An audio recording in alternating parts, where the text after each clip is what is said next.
ہر قسم کی تعریف اللہ کے لیے ہے، اس کی نعمتوں پر، اس کی مہربانیوں پر تمام قسم کی حمد اسی کے لیے ہے۔ وہ جس کو چاہتا ہے سیدھے رستے کی طرف ہدایت دیتا ہے۔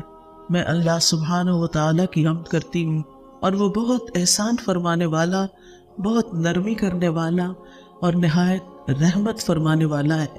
قرآن مجید میں اللہ سبحانہ و تعالیٰ کا ارشاد ہے، وَعِبَادُ الرَّحْمَنِ الَّذِينَ يَمْشُونَ عَلَى الْأَرْضِ هَوْنًا وَإِذَا خَاطَبَهُمُ الْجَاهِلُونَ قَالُوا سَلَامًا۔ اور رحمان کے بندے وہ ہیں، رحمان کے بندے، خاص بندے جو زمین پر نرمی سے چلتے ہیں، آہستگی سے چلتے ہیں، پاؤں مار مار کے نہیں چلتے، اور جب جاہل لوگ، ناسمجھ لوگ ان سے بات کرتے ہیں، الجھتے ہیں، جھگڑتے ہیں، تو وہ کہتے ہیں سلام ہے، یعنی بحث مباحثے کو طول نہیں دیتے، جھگڑے کو بڑھاتے نہیں۔ تو یہاں رحمان کے بندوں کی پہلی صفت جو بیان ہوئی ہے وہ بڑی ہی اہم ہے۔ رحمان کے بندے دو طرح کے ہیں، ایک عام اور ایک خاص۔ عام بندوں میں ہر طرح کی مخلوق شامل ہے، نیک، بد، اچھے، برے، مسلمان، غیر مسلم، سب کے سب، وہ سب رحمان کے بندے ہیں۔ ان کل من فی السماوات والارض الا آتی الرحمن عبدا۔ آسمانوں اور زمین میں جو کوئی بھی ہے وہ رحمان کے پاس غلام بن کر آنے والا ہے، بندہ بن کے آنے والا ہے۔ اور دوسرے خاص بندے جو اللہ کے نبی، مرسلین اور اس کے ولی ہیں، جو اس کے اطاعت گزار، فرما بردار بندے ہیں، جو صرف علم حاصل نہیں کرتے بلکہ اس پر عمل بھی کرتے ہیں، اور ان کی کچھ خاص صفات ہوتی ہیں۔ وہ صفات تو کافی ساری ہیں، لیکن میں آج صرف پہلی صفت پہ بات کروں گی، اور وہ صفت ہے نرمی کی، عاجزی کی، انکساری کی، آہستگی کی۔ تو ان کے بارے میں فرمایا کہ یمشون علی الارض ہونا، یعنی اللہ اور مخلوق کے سامنے وہ بڑے پرسکون اور متواضع ہوتے ہیں، ہمبل ہوتے ہیں۔ یہ بات کیوں کی گئی؟ یہ اس لیے کی گئی کہ انسان کو یہ یاد دہانی کرائی جائے کہ انسان اپنی اصل کو یاد رکھے۔ ہماری اصل کیا ہے؟ ہم مٹی سے بنے۔ آدم علیہ السلام کو اللہ تعالیٰ نے مٹی سے بنایا تھا۔ مٹی کہاں ہوتی ہے؟ زمین پہ نا، نیچے، ہمارے پاؤں کے نیچے روندی جاتی ہے۔ تو جب انسان یہ یاد رکھے گا کہ میں تو وہ ہوں جو اپنے ہی پاؤں کے نیچے کی مٹی سے بنا ہوں، تو میرے لیے تکبر کرنے اور بڑا بننے اور دوسروں پہ روب جاڑنے اور دوسروں کو حقیر سمجھنے کی کہاں گنجائش ہے؟ میں تو خود ایک معمولی چیز ہوں۔ اور پھر یہاں پر خاص طور پر چال کا ذکر کیا کہ چال چلتے کس سے چلتے ہیں؟ پاؤں سے۔ اور جب چلتے ہیں تو مٹی اڑتی ہے، ٹھیک ہے نا؟ اور جتنی زور سے پاؤں مارتے ہیں اتنی زیادہ مٹی اڑتی ہے، لیکن جب اڑتی ہے تو پھر اس کے بعد کیا ہوتا ہے؟ پھر بیٹھ جاتی، اڑی نہیں رہ سکتی، اڑ کے پھر بیٹھ جاتی، اسے نیچے ہی آنا ہوتا ہے۔ ہم جتنے بھی بڑے بن جائیں، ہم نے جانا تو مٹی میں ہے نا، مٹی سے بنے اور مٹی میں ہی جانا ہے۔ لہٰذا کس بات کی اکڑ، کس بات کا تکبر، کس بات کا گھمنڈ؟ دنیا میں کسی بھی مقام پہ پہنچ جائیں، آخر تو کہاں جانا ہے؟ کوئی بڑے سے بڑا عہدہ، رتبہ، مرتبہ، مقام، جو کچھ بھی حاصل کر لے، آخر یا تو زمین میں ہی جانا ہے، زمین ہی پناہ دیتی ہے۔ تو اس زمین پہ اکڑ کے چلنے کا پھر کیا مطلب ہے؟ جو ہماری ماں ہے اور جس کے پاس ہم نے واپس لوٹنا ہے۔ تو اللہ سبحانہ تعالیٰ نے نرمی اختیار کرنے میں، آہستگی اور ہمبلنس اور تواضع اختیار کرنے میں چال کا ذکر کیا ہے۔ چال کے اندر نرمی، چال انسان کی شخصیت کی عکاس ہوتی ہے۔ اس کے ضمیر، اس کے دل کے اندر جو کچھ ہے وہ اس کی چال کے ذریعے باہر آ جاتا ہے۔ ہر انسان کی چال مختلف طرح کی ہوتی ہے۔ ایک شریف النفس انسان کی چال اور طرح کی ہوتی ہے، ایک ظالم و جابر انسان کی چال اور طرح کی ہوتی ہے، متکبر اور شیخی باز قسم کے لوگوں کی چال اور طرح ہوتی ہے۔ تو ہر انسان اپنی چال سے پہچانا جاتا ہے۔ پہلی نظر میں آپ دیکھتے ہی پہچان جاتے ہیں کہ یہ کس قسم کا انسان ہے، کس طبقے سے تعلق رکھتا ہے، کس طرح کی سوچوں کا حامل ہے، اپنے بارے میں کیا سمجھتا ہے اپنے آپ کو۔ یعنی چاہے انسان کتنا کچھ بھی چھپائے لیکن چھپ نہیں سکتا، وہ سامنے آ جاتا ہے۔ تو عباد الرحمن کی چال جو ہے وہ آہستہ ہوتی ہے، متواضع ہوتی ہے، آرام سے چلتے ہیں، اور یہ اس بات کی نشاندہی ہوتی ہے کہ ان کے دل کے اندر تکبر نہیں، وہ عبد ہیں، اور عبد بھی کس کے ہیں، غلام بھی کس کے ہیں؟ رحمان کے۔ تو ایسے لوگ پاؤں پٹک پٹک کے نہیں چلتے، جوتے مار مار کے نہیں چلتے، بلکہ آہستگی سے چلتے ہیں اور اپنی حیثیت کو ذہن میں رکھتے ہیں کہ ہم کچھ بھی کر لیں، ہم ہیں انسان۔ اور پھر دوسری صفت اس آیت میں کیا ہے؟ وَإِذَا خَاطَبَهُمُ الْجَاهِلُونَ قَالُوا سَلَامًا۔ چال کے بعد دوسری پہچان انسان کی گفتگو ہوتی ہے، بات چیت ہوتی۔ مثلا کوئی آ رہا ہونا تو آپ دیکھتے ہیں کیسے چل کے آ رہا ہے، آ گیا پھر وہ بات کرنے لگتا ہے تو مزید پتہ چلتا ہے کہ یہ کیسا انسان ہے۔ تو جب وہ بات کرتے ہیں تو ان کی بات کے اندر حلم ہوتا ہے، برداشت ہوتی ہے، آرام سے بات کرتے ہیں۔ جبکہ جاہل لوگ، ناسمجھ لوگ، بے وقوف لوگ، وہ کیا کرتے ہیں؟ لوگوں کو چیخ چلا کے جواب دیتے ہیں، بدتمیزی اور بد اخلاقی کے ساتھ پیش آتے ہیں۔ لیکن رحمان کے بندے ہر سچویشن میں خیر کی بات کرتے ہیں، بھلی بات کرتے ہیں، اچھی بات ہی کرتے ہیں۔ حتیٰ کہ اگر جاہل لوگ ان کے متھے لگیں یا جاہل لوگ ان کو پریشان کریں تو بھی وہ اپنا ٹیمپرامنٹ لوز نہیں کرتے، اس وقت بھی وہ آرام سے ہی بات کرتے ہیں۔ ہمیں اس آئینے میں اپنے آپ کو دیکھنے کی ضرورت ہے کہ ہمارا لہجہ کیسا ہوتا ہے۔ ایسا تو نہیں کہ بات کرتے کرتے ہم اتنے جوش میں آ جاتے ہیں چھوٹی چھوٹی باتوں پر کہ ہمارا سانس پھولنے لگتا ہے اور پھر ہمارا لہجہ جو ہے اس کے اندر ایک نخوت سی آ جاتی ہے۔ چلیے ہم کسی سے بھی بات کر رہے ہو، یعنی عام طور پر ہم اپنے جیسے لوگوں سے ہی بات کر رہے ہوتے ہیں، لیکن کبھی کبھی انسان کا واسطہ جاہلوں سے بھی پڑ جاتا ہے، تو یہ ایک ایکسٹریم کیس ہوتا ہے۔ تو جو اس ایکسٹریم کیس میں کامیاب ہو جائے، یعنی یہاں یہ نہیں کہا جب وہ لوگوں سے بات کرتے ہیں تو اچھے طریقے سے کرتے ہیں، بلکہ کیا کہا جب جاہلوں سے بات کرتے ہیں تو بھی ان کو سلام بھیج دیتے ہیں، یعنی سلامتی کے ساتھ رہتے ہیں، سلامتی کا پیغام دیتے ہیں۔ سلام کیا ہے؟ سلامتی کا پیغام ہے۔ اگر کوئی شخص جاہل سے بات کرتے ہوئے اپنا غصہ، اپنے آپ کو کنٹرول کر لیتا ہے تو پھر ایک اچھے انسان سے تو وہ اچھی طرح ہی بات کرے گا نا۔ یہاں یہ نہیں کہا گیا کہ جب وہ اچھے لوگوں سے بات کرتے ہیں تو بہت اچھے ہوتے ہیں، اس میں تو انسان کا کوئی کمال نہیں کہ اگر سامنے والا آپ سے اچھی طرح بات کر رہا ہے تو آپ اچھے ہی ہوں گے۔ لیکن آپ دیکھیے کہ بعض اوقات سامنے والا اچھا ہوتا ہے لیکن ہم اچھے نہیں ہوتے، ہمارا اخلاق بگڑا ہوا ہوتا ہے۔ تو اچھا کون ہے کہ جب سامنے والا اچھا نہ ہو پھر بھی اچھے ہوں۔ تو رحمان کے بندے رسول اللہ صلی اللہ علیہ وسلم کے اسوہ حسنہ کی پیروی کرتے ہیں، اس کو اپنے لیے بہترین نمونہ سمجھتے ہیں۔ آپ کی باتوں میں نرمی تھی، آہستگی تھی، بات اس طرح کرتے تھے کہ دوسرا آسانی سے سمجھ جاتا تھا، اور جتنا بھی کوئی دوسرا جہالت برت رہا ہوتا تھا اس کی جہالت آپ کی بردباری میں اضافہ کرتی تھی۔ یعنی ایسا ہوتا ہے نا کہ بے وقوف لوگ جب آپ کو پریشان کرنا چاہتے ہیں اور آپ نہیں ہوتے تو وہ اس کے بعد مزید بے وقوفی کرتے ہیں، مزید بے وقوفی کرتے ہیں، وہ ٹیسٹ کر رہے ہوتے ہیں کہ بھلا آپ کیا کرتے ہیں، کیا آپ بھی اسی زبان میں جواب دیتے ہیں یا نہیں۔ تو قالوا سلاما، یعنی بحث مباحثہ ترک کر دیتے ہیں، جھگڑے کو طول نہیں دیتے، بحث چھوڑ دیتے ہیں۔ یعنی عباد الرحمن اہل جہالت سے الجھتے نہیں۔ اب یہ اہل جہالت آپ کے گھر میں بھی ہو سکتے ہیں اور باہر بھی جہاں آپ کا کوئی کام ہو وہاں بھی ہو سکتے ہیں، وہ کوئی رکشہ ڈرائیور بھی ہو سکتا ہے، وہ کوئی دکاندار بھی ہو سکتا ہے، کہیں بھی کوئی ہو سکتا ہے۔ لیکن آپ کو یہ نہیں دیکھنا کہ دوسرے کیا کر رہے ہیں، آپ کو یہ دیکھنا کہ آپ کو خود کیا کرنا ہے، یہاں آپ کا رول کیا ہے۔ جاہلوں کی گفتگو کا مقابلہ اچھی گفتگو کے ساتھ کرنا چاہیے۔ سورۃ القصص میں آتا ہے وَإِذَا سَمِعُوا اللَّغْوَ أَعْرَضُوا عَنْهُ وَقَالُوا لَنَا أَعْمَالُنَا وَلَكُمْ أَعْمَالُكُمْ سَلَامٌ عَلَيْكُمْ لَا نَبْتَغِي الْجَاهِلِينَ۔ اور جب وہ کوئی لغو بات سنتے ہیں تو اس سے کنارہ کرتے ہیں اور کہتے ہیں ہمارے لیے ہمارے اعمال ہیں اور تمہارے لیے تمہارے اعمال ہیں، سلام ہے تم پر، ہم جاہلوں کو نہیں چاہتے، یعنی ہم جاہلوں سے الجھنا نہیں چاہتے۔ تو اس آیت سے کیا بات پتہ چل رہی ہے؟ نرمی کی فضیلت، جو نیک بندوں کی چال اور گفتگو دونوں میں عیاں ہوتی ہے، دونوں سے پتہ چلتی ہے۔ رحمان کے بندوں کے اندر حلم ہوتا ہے، برداشت ہوتی ہے، احسان کا رویہ ہوتا ہے، عفو درگزر کرنا جانتے ہیں، ان کے اندر ایک ذہنی سکون ہوتا ہے۔ پھر یہ کہ حلم اپنانا بلند اخلاق کا درجہ ہے، اور احمق لوگوں کے مرتبے پر نیچے اترنا کم عقل لوگوں کی ایک قسم ہے۔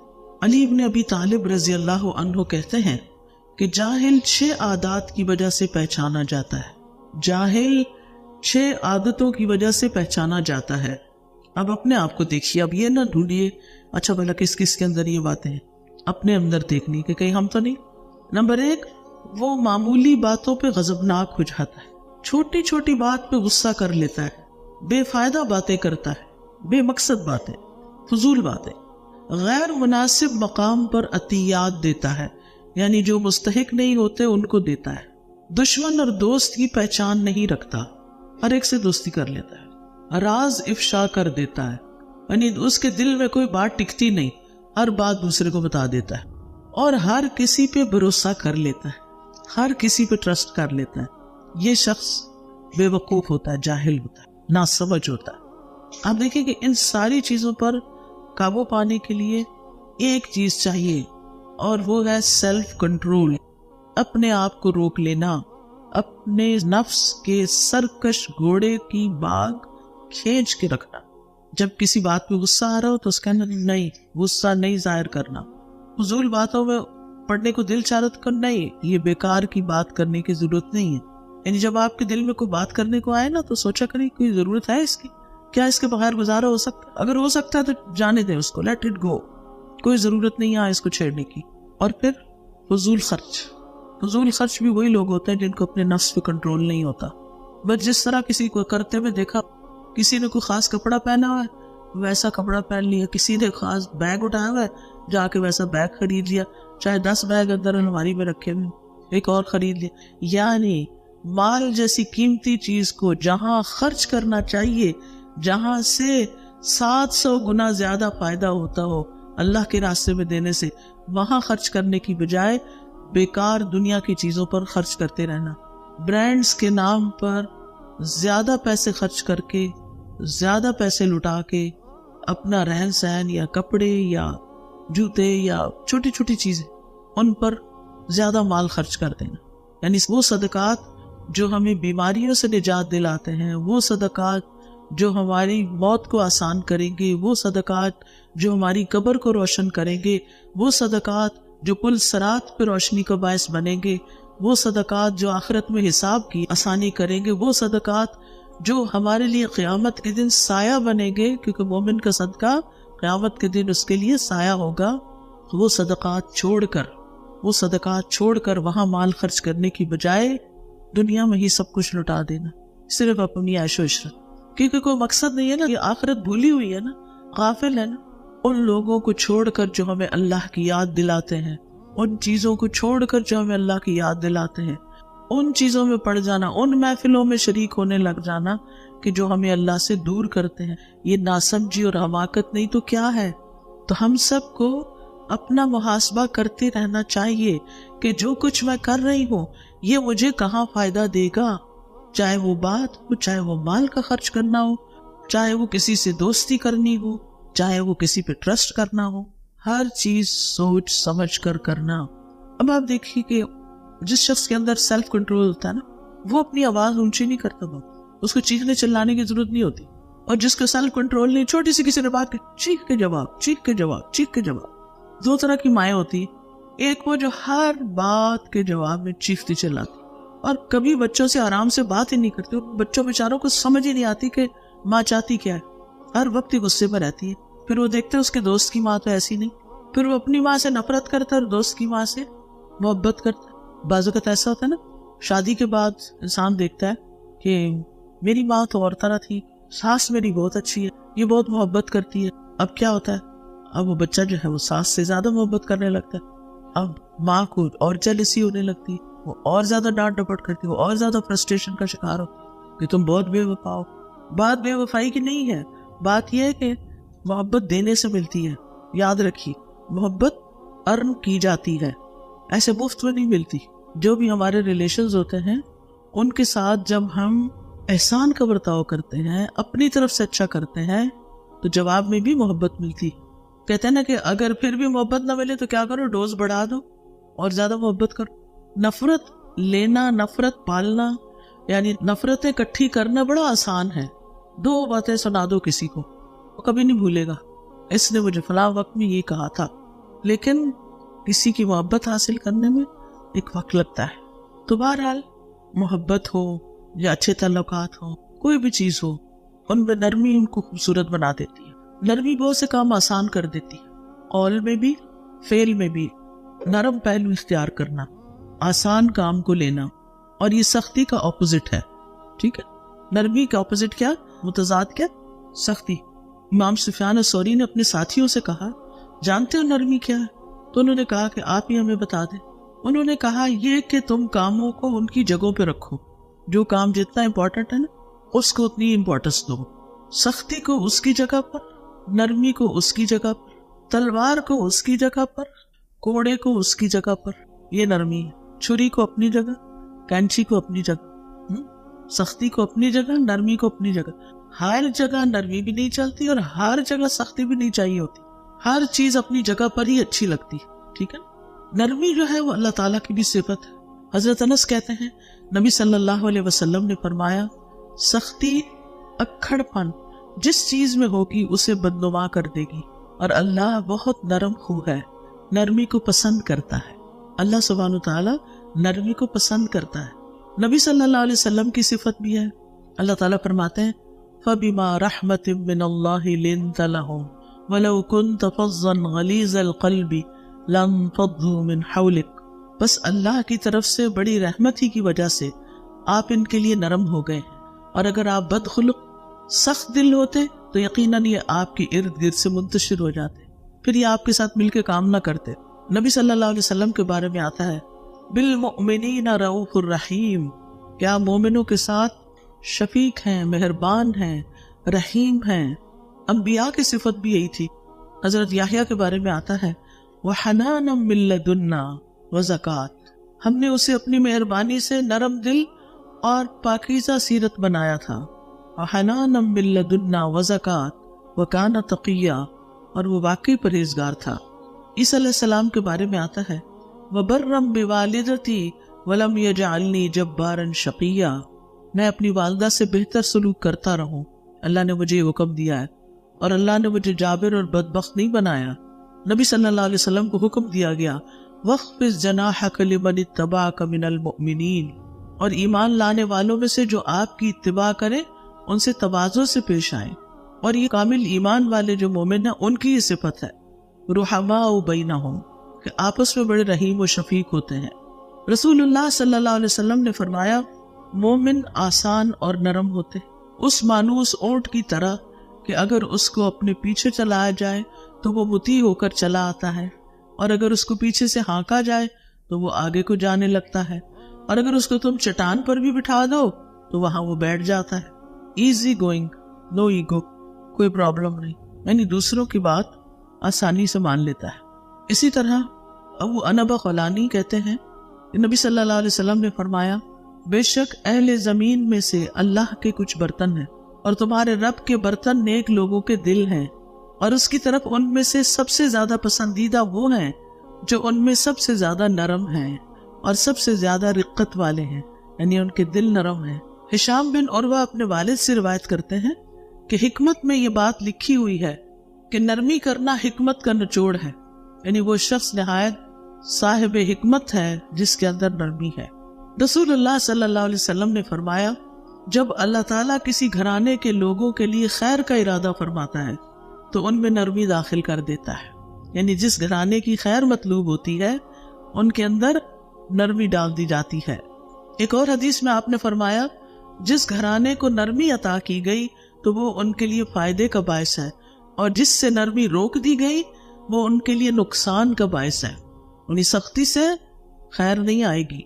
حضرت عائشہ نبی صلی اللہ علیہ وسلم سے روایت کرتی ہیں آپ نے فرمایا نرمی جس چیز میں بھی ہوتی ہے اس کو زینت بخشتی ہے، اور نرمی جس چیز سے بھی نکال دی جاتی ہے اسے بدصورت کر دیتی ہے. مثلاً آپ کی چال میں اگر نرمی نہیں، آپ کی بات، آپ کی ٹون میں نرمی نہیں، آپ کی چیزیں اٹھانے رکھنے میں نرمی نہیں، ہر چیز بس دھڑ سے ماری، دھڑ سے اٹھائی، دھڑ سے دروازہ بند، ہر چیز میں بس سختی، خوبصورتی نہیں ہے. جو آرام سے کام کرتا ہے اس کے کام میں زیادہ خوبصورتی ہوتی ہے۔ حضرت عائشہ نے نبی صلی اللہ علیہ وسلم سے روایت کیا، آپ نے فرمایا جس کو نرمی سے حصہ دیا گیا اس کو دنیا اور آخرت کی خیر و بلائی سے نواز دیا گیا، یعنی اس کو سب کچھ مل گیا۔ آپ نے یہ بھی فرمایا کہ نرمی کا مظاہرہ کرو، تمہارے ساتھ بھی نرمی کی جائے گی۔ مثلا بچہ بہت اونچا اونچا رو رہا ہے، آپ اس سے اونچی آواز مت کریں، آپ آہستہ آہستہ بولیں کیا ہوا تھا، کیا بتاؤ مجھے، تو آہستہ سے اس کی بھی آواز ٹون ڈاؤن ہو جائے، نیچے آ جائے گی۔ اور اگر آپ چیخ کر بولیں گے تو معاملہ بگڑ سکتا ہے، ہو سکتا ہے پہلے وہ رو رہا ہے اور اب آپ کو دب بھی مار دے، کیونکہ ایسے کیسز ملتے ہیں نا کہ بچے ماں باپ کے ساتھ بدتمیزی شروع کر دیتے ہیں۔ یہ اس صورت میں ہوتا ہے جب آپ ان کے ساتھ نرمی اختیار نہیں کرتے۔ ایک مرتبہ ممبر پر نبی صلی اللہ علیہ وسلم نے فرمایا تم رحم کرو تم پر رحم کیا جائے گا، اور تم معاف کرو اللہ تمہیں معاف کر دے گا۔ نبی صلی اللہ علیہ وسلم نے فرمایا 3 قسم کے لوگ جنتی ہیں، وہ رحم دل شخص جو ہر قرابت دار اور مسلمان کے لیے نرم دل ہو، یعنی یہ نرمی صرف چند لوگوں کے لیے نہیں، سب کے لیے، سب کے لیے۔ رسول اللہ صلی اللہ علیہ وسلم نے فرمایا جو شخص آسان ہو، عاجزی کرنے والا ہو، نرم ہو، اللہ نے اسے آگ پر حرام کر دیا ہے، ایسا شخص آگ میں نہیں جائے گا۔ اور کیا چاہیے، اس سے بڑا کوئی انعام ہو سکتا ہے، کامیابی ہو سکتی کہ انسان جہنم سے بچ جائے۔ پھر دل کا سخت ہونا بدبختی کی علامت ہے، ناکام اور نامراد انسان کی علامت ہے، جس کے دل میں انسانیت کے لیے کوئی رحم نہ ہو، پھر جہنمی شخص کی علامت ہے۔ نبی صلی اللہ علیہ وسلم نے فرمایا کیا میں تمہیں اہل جہنم کی خبر نہ دوں؟ وہ سخت مزاج، بدخو اور تکبر کرنے والا۔ وہ کون ہے؟ سخت مزاج، بدخو اور تکبر کرنے والا۔ اب آپ دیکھیں کہ نرمی کی کچھ اقسام ہیں۔ ایک ہے دل کی نرمی، دل میں نرمی کا ہونا۔ اس کی علامت کیا ہے؟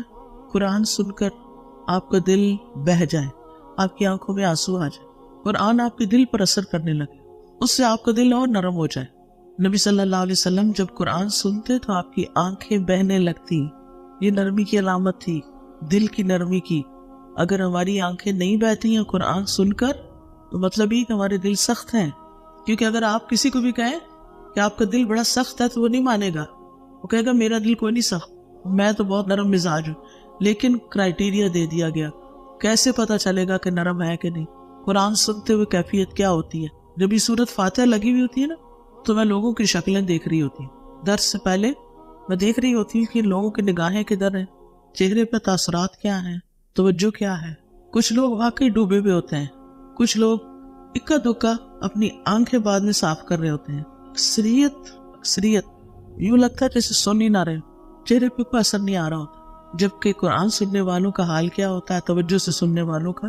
اللہ نزل احسن الحدیث کتابا متشابہا مثانی تقشعر منہ جلود الذین یخشون ربہم ثم تلین جلودہم وقلوبہم الی ذکر اللہ۔ اللہ نے سب سے اچھی بات نازل فرمائی جو آپس میں ملتی جلتی ہے، ایسی آیات جو بار بار دہرائی جانے والی ہے۔ وہ کون سی ہے؟ سورۃ الفاتحہ کی آیات ہے جو بار بار دہرائی جانے والی ہے۔ اس سے ان لوگوں کی کھالوں کے رونگٹے کھڑے ہو جاتے ہیں جو اپنے رب سے ڈرتے ہیں، پھر ان کی کھالیں اور ان کے دل اللہ کے ذکر کی طرف نرم ہو جاتے ہیں، یعنی پھر وہ آگے لیکچر سننے کے لیے متوجہ ہو جاتے ہیں، تیار ہو جاتے ہیں کہ اب اللہ کی باتیں کیا ہیں، تاکہ ہم انہیں اپنے اندر جذب کر سکیں۔ تو قرآن سنتے وقت ہماری کیفیت بدلنی چاہیے، چاہے لیکچر کی جگہ ہو یا کوئی اور ہو، سارا دن نہ صحیح تو دن میں کسی وقت تو صحیح نہ۔ تو دل کو نرم کرنے کا بہترین نسخہ ہے قرآن سننا۔ قرآن دلوں کو نرم کرتا ہے۔ انما یخشی اللہ من عبادہ العلماء، علم والے ہی اللہ سے ڈرتے ہیں۔ ابو بکر رضی اللہ عنہ جب قرآن پڑھتے تو ان پر رقت طاری ہو جاتی، وہ رونا شروع کر دیتے۔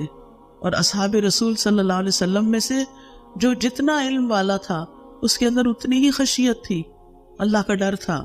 حضرت عمر رضی اللہ عنہ اتنا روتے تھے کہ ان کے چہرے پر یہاں آنسو کی 2 لکیریں نظر آتی تھی، حالانکہ وہ کتنے اسٹرانگ انسان تھے، مگر دل ان کا نرم تھا۔ حضرت عائشہ کہتی ہیں رسول اللہ صلی اللہ علیہ وسلم نے فرمایا بے شک لوگوں میں قرات کے لحاظ سے بہترین انسان وہ ہے جو قرات کرے تو نظر آئے کہ وہ اللہ سے ڈرتا ہے۔ اور امام ابن قیم کہتے ہیں جب اللہ کی خشیت کی وجہ سے آنکھیں رونے سے خشک ہو جائیں تو جان لے کہ آنکھوں کا آنسو سے خشک ہو جانا دل کی سختی کی وجہ سے ہے، اور اللہ سے تمام دلوں میں سے دور وہ دل ہے جو سخت ہوتا ہے، یعنی وہ اللہ سے دور ہوتا ہے، اللہ سے غافل ہوتا ہے۔ دل کی نرمی کے بعد دوسری چیز گفتگو میں نرمی، بات چیت میں نرمی۔ اللہ سبحانہ تعالیٰ نے جب موسیٰ علیہ السلام اور ہارون علیہ السلام کو فرعون کی طرف بھیجا تو کیا فرمایا؟ قولا لہ قولا لینا، اس کو نرمی سے بات کرنا، فرعون کے ساتھ نرمی سے بات کرنا۔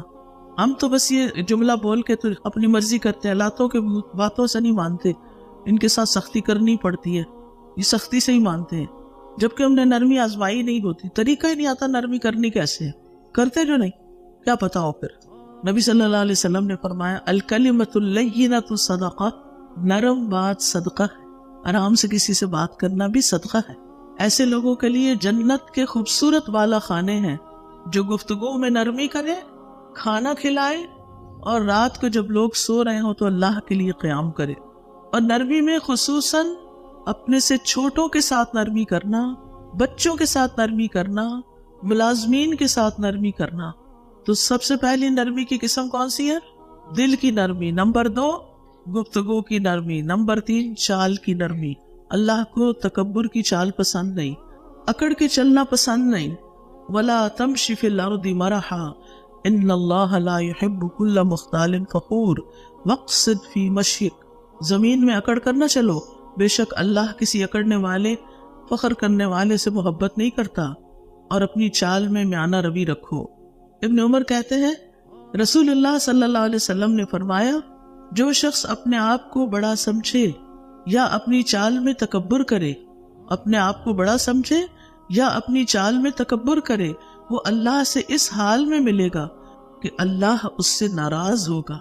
آرام سے چلنے کا حکم اس حد تک ہے کہ اگر آپ جماعت میں نماز کے لیے جا رہے ہیں، جیسے حرم وغیرہ جاتے ہیں، کچھ خواتین جمعے کے دن مسجد جاتی ہیں، تو وہ بھی اس بات کا خیال رکھیں کہ بھاگم بھاگ نہیں جانا، آرام سے چل کے جانا، چاہے ایک رکعت مس بھی ہو جائے، آرام سے ہی چلنا، پھر بھی آرام سے چلنا ہے۔ رسول اللہ صلی اللہ علیہ وسلم نے فرمایا جب نماز کے لیے پکارا جائے تو دوڑتے ہوئے مت آیا کرو، بلکہ اطمینان اور سکون کے ساتھ آیا کرو۔ پھر رشتوں میں انسانوں کے ساتھ جو نرمی کرنی ہے ہم نے، اس میں سب سے پہلا مستحق کون ہے ہماری نرمی کا؟ والدین۔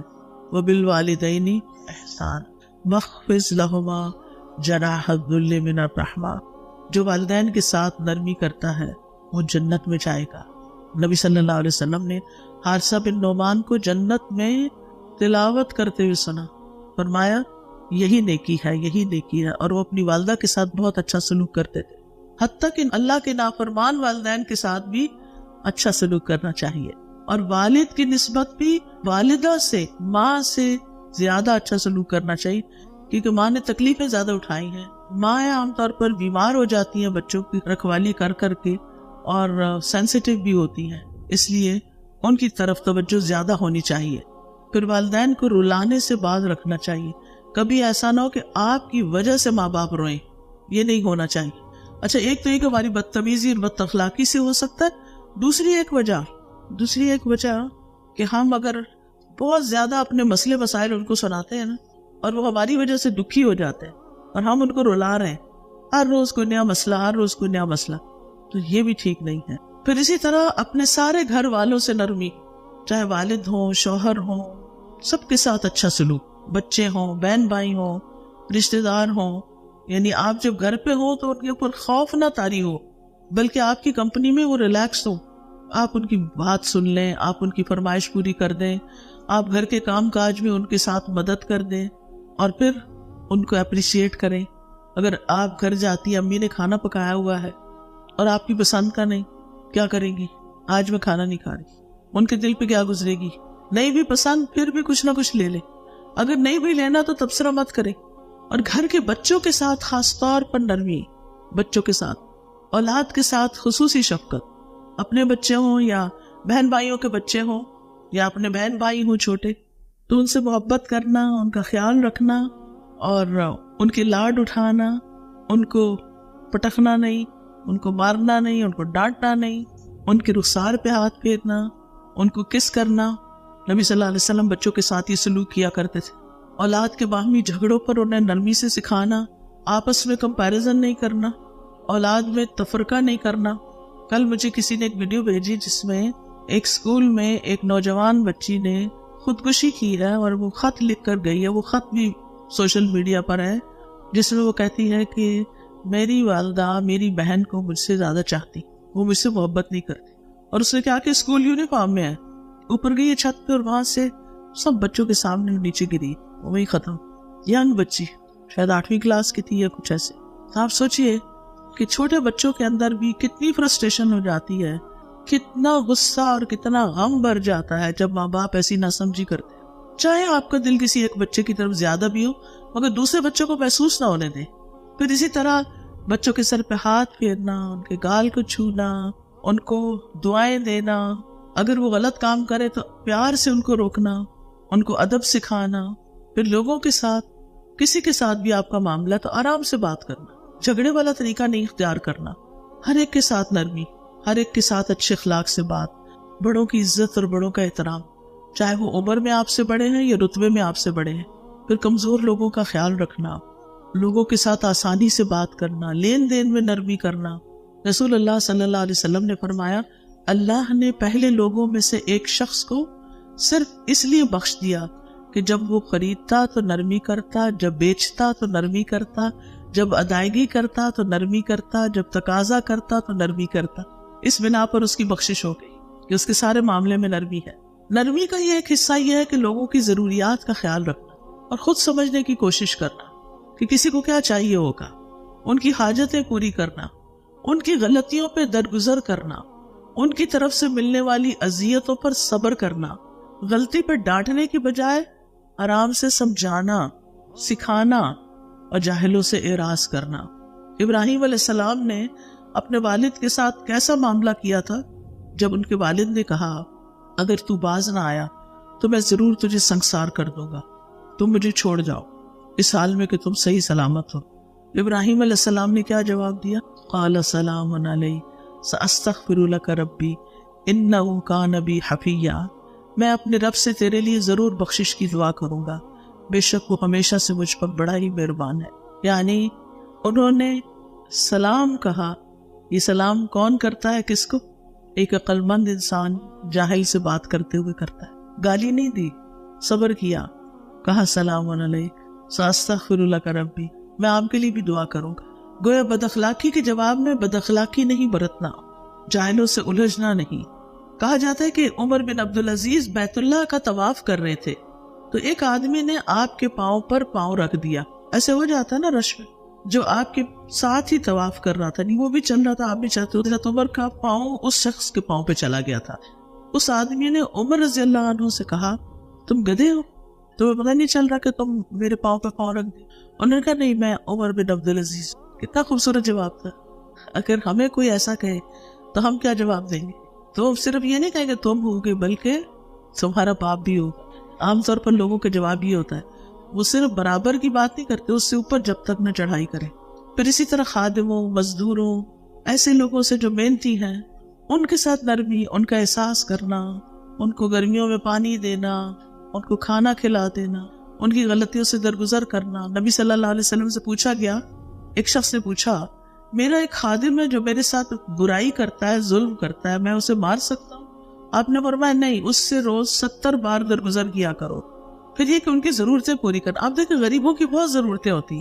آج کے دور میں آپ دیکھیں کہ کسی کی اگر 1 لاکھ 2 لاکھ بھی آمدنی ہے نا تو اس کے خرچے پورے نہیں ہو رہے. ہر کوئی شکایت کر رہا ہے. کام کرنے والا جس کو آپ 25-30 ہزار 40 ہزار تک بھی دے دیتے ہیں, اگر وہ اپنی کوئی ضرورت بتا دے تو آپ کہتے ہیں یہ تو روز مانگنے آ جاتے ہیں, ان کے تو خرچے نہیں پورے ہوتے. اپنے لیے اور معیار ہے, ان کے لیے کچھ اور ہے. تو ان کی ضروریات وقتاً فوقتاً پوری کرتے رہنا چاہیے, بلکہ ان کو پرائرٹی دینی چاہیے. ان کے کاموں میں ہر وقت عیب نہ نکالے, تمہیں یہ نہیں آتا, تمہیں وہ نہیں آتا. ہر وقت کی ملامت اچھی نہیں اور بے وجہ کی روک ٹوک اچھی نہیں.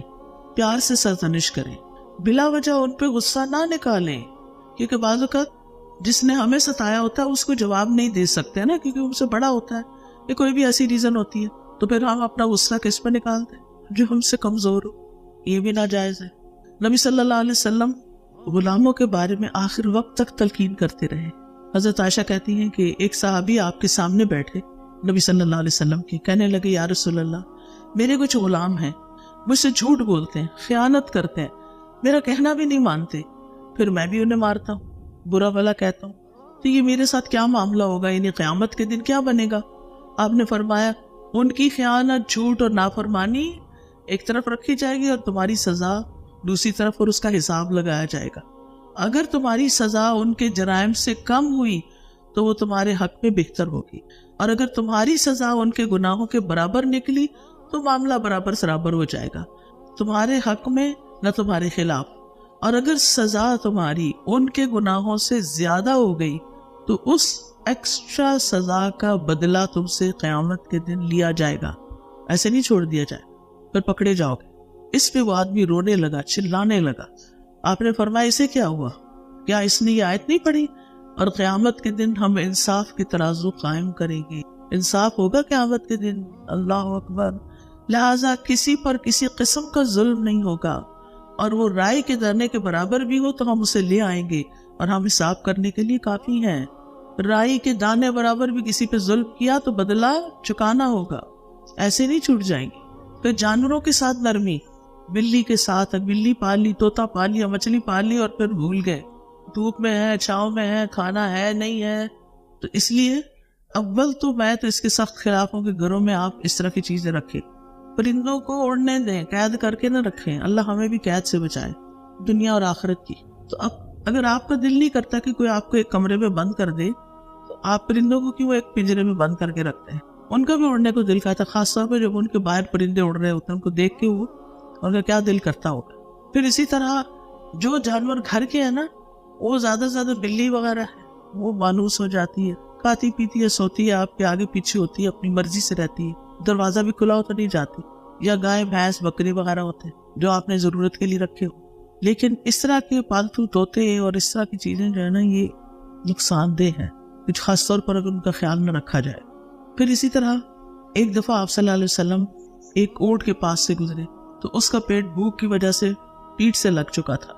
آپ نے فرمایا ان بے زبانوں کے معاملے میں اللہ سے ڈرو، ان پر مناسب بوجھ سوار کرو اور انہیں کھلاؤ پلاؤ، ان کو صاف ستھرا بھی رکھنا چاہیے، نہلانا دھلانا بھی چاہیے، زیادہ بوجھ نہیں ڈالنا چاہیے، مشقت والے کام نہیں لینے چاہیے، ان کو کرسی بنا کے نہیں بیٹھنا چاہیے، سخت ہاتھ نہیں لگانے چاہیے، لمبے ناخنوں کے ساتھ دودھ نہیں دھونا چاہیے کہ ان کو چبھے نہ، ذبح کرتے وقت بھی ان کے جذبات کا خیال رکھنا چاہیے، باندھ کر نہیں مارنا چاہیے۔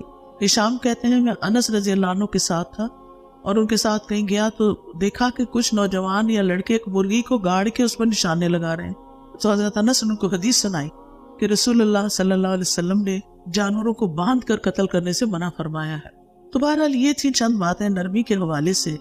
چلے دعا کر لیتے ہیں۔ سبحان اللہ والحمد للہ ولا الہ الا اللہ واللہ اکبر ولا حول ولا قوة الا باللہ العلی العظیم۔ اللہم صل علی محمد وعلی آل محمد کما صلیت علی ابراہیم وعلی آل ابراہیم انک حمید مجید۔ اللہم بارک علی محمد وعلی آل محمد کما بارکت علی ابراہیم وعلی آل ابراہیم انک حمید مجید۔ ربنا آتنا فی الدنیا حسنۃ وفی الآخرۃ حسنۃ وقنا عذاب النار۔ اللہم اہدنی لأحسن الاخلاق لا یہدی لأحسنها الا انت واصرف عنی سیئها لا یصرف عنی سیئها الا انت۔ اے اللہ ہمیں اچھے اخلاق کی ہدایت عطا فرما، تیرے سوا کوئی اچھے اخلاق کی ہدایت نہیں دے سکتا، اور برے اخلاق مجھ سے دور کر دے، تیرے سوا کوئی ہم سے برے اخلاق دور کرنے والا نہیں۔ اللہم اغفر لی ذنوبی و خطایایا، اللہم انعشنی واجبرنی واہدنی لصالح الاعمال واجبرنی واہدنی لصالح الاعمال والاخلاق وانہ لا یہدی لصالحها ولا یصرف سیئها الا انت۔ اے اللہ ہمارے گناہوں اور ہماری خطاؤں کو معاف فرما دے، اے اللہ ہمیں صحت اور تندرستی عطا فرما، ہماری کمیاں پوری کر دے، نیک اعمال اور اخلاق کی طرف ہماری رہنمائی فرما دے، کیونکہ ان کی نیکی کی طرف رہنمائی کرنے والا اور ان کی برائی کو دور کرنے والا تیرے سوا کوئی نہیں۔ اللہم انی اعوذ بک من منکرات الاخلاق والاعمال والاہواء۔ اے اللہ میں تجھ سے برے اخلاق، برے اعمال اور بری خواہشات سے پناہ مانگتا ہوں۔ اللہم احسنت خلقی فحسن خلقی، اے اللہ تو نے ہماری صورت اچھی بنائی، ہماری سیرت بھی بہت اچھی کر دے۔ ربنا آتنا فی الدنیا حسنۃ وفی الآخرۃ حسنۃ وقنا عذاب النار۔ یا اللہ جتنی بہنیں آئی ہیں ان کا آنا قبول فرما، جو سنا ہے اس پر عمل کی توفیق عطا فرما۔ یا اللہ اس نرمی کو ہمارے اخلاق اور مزاج کا حصہ بنا دے، ہمیں اس بات کو سمجھنے کی توفیق دے کہ نرمی سے کام آسان ہو جاتے ہیں، نرمی سے انسان اپنے مقصد کو پا لیتا ہے، اور سختی انسان کو بدگواں بنا دیتی ہے۔ لہذا تو ہمیں سختی سے پناہ میں رکھ۔ یا اللہ جو کچھ ہم نے سنا ہے یہ ہمارے حق میں حجت ہو، ہمارے خلاف حجت نہ ہو۔ یا اللہ تو ہمیں معاف کر دے۔ یا اللہ ہمارے بچوں کو ہدایت دے۔ یا اللہ ہمارے والدین پر رحمت فرما۔ اللہ سب آنے والوں کے دلوں میں جو دعائیں انہیں پورا کر دے، اور ان کے جو مسائل ہیں ان کو حل فرما دے، اور جنہوں نے اس مجلس کا انتظام کیا انہیں اس کی بہترین جزا دے۔ ربنا تقبل منا انک انت السمیع العلیم وتب علینا انک انت التواب الرحیم، وصلی اللہ تعالی علی خیر خلقہ محمد وعلی آلہ واصحابہ واہل بیتہ اجمعین برحمتک یا ارحم الراحمین۔